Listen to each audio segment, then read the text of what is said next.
آج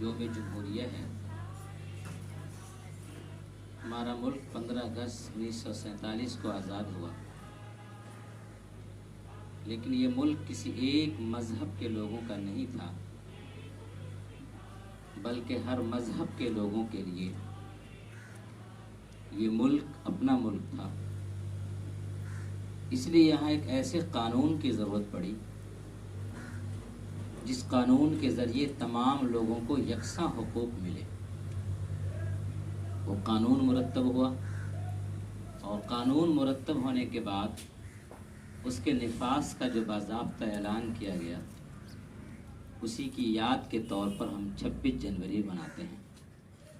26 جنوری یوم جمہوریہ، یعنی جو لوگ ملک کی ڈیموکریسی کو ختم کرنا چاہتے ہیں، اس کو پامال کرنا چاہتے ہیں، اس کے منہ پر یہ زوردار تماچا ہے۔ یہ پرب کی طرح اس کو منا کر کے ہم یہ ثابت کرنا چاہتے ہیں کہ ملک جمہوری تھا، جمہوری ہے اور جمہوری رہے گا۔ جو لوگ اس ملک کی جمہوریت کو ختم کرنا چاہتے ہیں، دراصل اس ملک میں جو ہمارے اکابر نے قربانیاں پیش کی ہیں، ان کی ساری قربانیوں کو بھلا دینا چاہتے ہیں اور ملک کی خوبصورتی کو ختم کرنا چاہتے ہیں۔ جس طرح کبھی اس ملک کو انگریزوں کی بری نظر لگی تھی، اور اس سے پاک کرنے کے لیے تمام مذہب کے لوگ جمع ہوئے اور سب نے مل کر کے کوششیں کی، تو ہمارا ملک آزاد ہوا۔ اس ملک کی آزادی کے تحفظ کے لیے بھی الحمدللہ ملک کے تمام مذہب کے لوگ یکساں کوشش کر رہے ہیں۔ کچھ مٹھی بھر لوگ ہمیشہ ایسے رہے ہیں جو ملک کے خلاف رہے ہیں، ملک کی جو ایک سوچ ہے اس کے خلاف رہے ہیں، اس ملک کی جو اقدار ہے اس کے خلاف رہے ہیں۔ ایسے لوگوں کے خلاف آواز اٹھاتے رہنا ہے۔ اس کی یاد کے طور پر، اس عہد کو دہرانے کے طور پر بھی ہم آج کا دن مناتے ہیں۔ جہاں تک تعلق مدرسے کا ہے، مدارس نے ہی اس ملک کو آزاد کرایا ہے۔ حضرت مولانا قاسم نانوتوی رحمۃ اللہ علیہ، حضرت حاجی امداد اللہ مہاجر مکی رحمۃ اللہ علیہ، یہ تمام علماء کرام تھے جو میدان جنگ میں پہلے گئے اس ملک کو آزاد کرانے کے لیے، لیکن اس میدان میں جب بظاہر شکست ہوئی تو وہاں پر اس ملک کو آزاد کرانے کی تحریک چلانے کے لیے اور ایسے جیالے پیدا کرنے کے لیے دارالعلوم دیوبند کا قیام عمل میں آیا، تاکہ جہاں یہ قرآن اور حدیث پڑھیں، جہاں یہ اپنے مذہب کو پڑھیں، وہیں پر اپنے ملک کی سالمیت اور اپنے ملک کے تحفظ کا بھی سبق پڑھیں، اور جہاں اسلام پر اور مذہب پر کوئی خطرہ ہو تو اس کے لیے ہم اٹھیں۔ اس سے زیادہ، اس سے بڑھ کر اگر ہمارے ملک پر کوئی خطرہ ہوتا ہے تو ہم اس کے لیے بھی آگے بڑھیں۔ اسی کے لیے دارالعلوم دیوبند قائم ہوا تھا۔ اسی کی طرز پر پورے ہندوستان میں مدرسے چل رہے ہیں، اور سب کا ایک ہی مشن ہے کہ ہمارا اسلام بھی محفوظ رہنا چاہیے اور ہمارا ملک بھی محفوظ رہنا چاہیے۔ ہم اپنے مذہب کے بغیر بھی ادھورے ہیں اور اپنے ملک کے بغیر بھی ادھورے ہیں۔ ہمارا مذہب بھی مکمل چاہیے اور ہمارے ملک کی آزادی بھی مکمل چاہیے۔ ایک انچ نہ مذہبی آزادی میں پیچھے ہٹنا چاہتے ہیں، نہ وطنی آزادی میں ہم پیچھے ہٹنا چاہتے ہیں۔ اسی تیقن کے ساتھ، اسی یقین کے ساتھ، اسی عہد کے ساتھ اور اسی عزم کے ساتھ ہم لوگ آج یوم جمہوریہ منانے آئے ہیں۔ انشاءاللہ اس زمانے میں بھی مردوں کے ساتھ عورتوں نے بھی رول ادا کیا تھا۔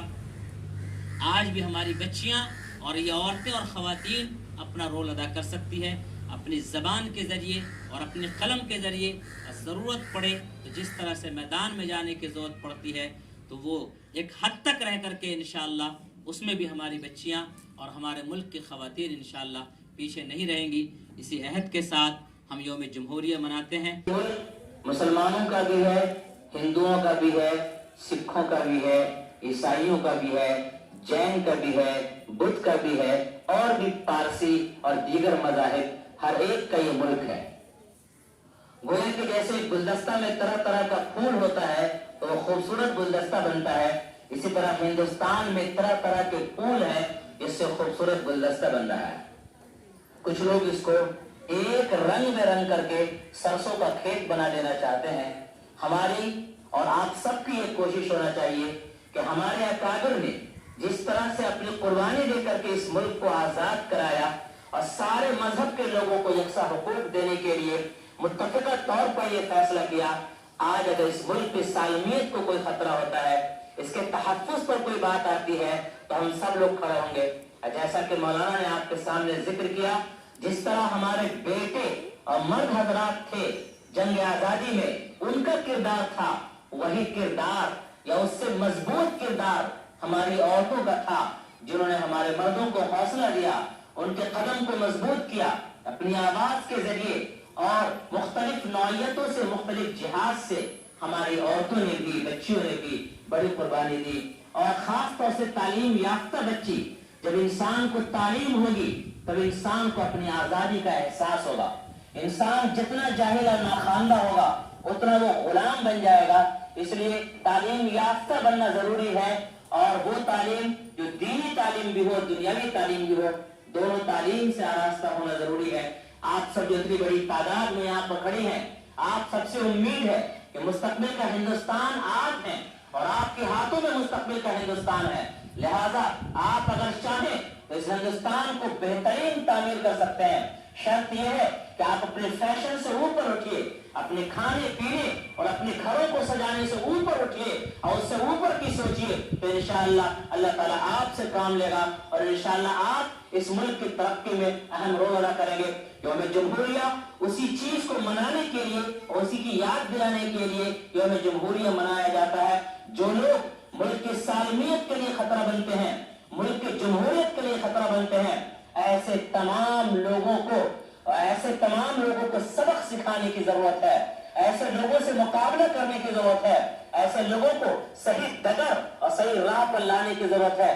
اسی عزم کے ساتھ ہم جمہوریت کی پاسداری کے لیے، جمہوریت کے تحفظ کے لیے، ملک کے جمہوری اقدار کو باقی رکھنے کے لیے آج کا دن مناتے ہیں، اور عزم کرتے ہیں کہ انشاءاللہ ہمارے اکابر کی قربانی انشاءاللہ ضائع نہیں جائے گی. انشاءاللہ ہماری تاریخ، ماضی کی تاریخ ہماری روشن رہی ہے.